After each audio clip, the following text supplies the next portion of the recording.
ఒక అడవి మధ్యలో చిమ్మ చీకటి పోయి ఉదయం వెలుగులు పరుచుకున్నాయి. గూటి వద్ద చీమలు మేలుకొన్నాయి. కొత్త రోజు, కొత్త ఆశలు. రాణి చీమ ఒక చిన్న చీమను పిలిచి ప్రత్యేకమైన పనిని అప్పగించింది. అడవి అంతటా మంచి ఆహారం వెతకాలని చెప్పింది.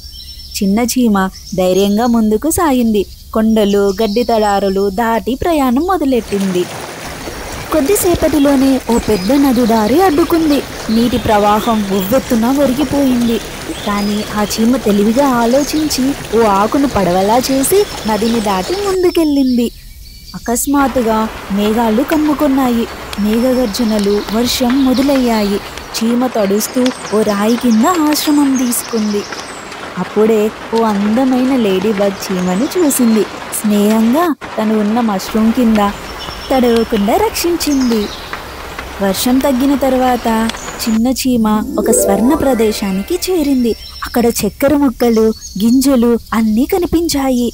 చిన్న చీమ గౌరవంగా ఓ మిఠాయిని మోస్తూ తిరిగి గూటి వైపు ప్రయాణమయ్యింది. గూటి వద్ద అన్ని చీమలు కలిసి చిన్న చీమను సత్కరించాయి. ధైర్యానికి, చురుకుతనానికి ఘనమైన సన్మానం ఇచ్చారు.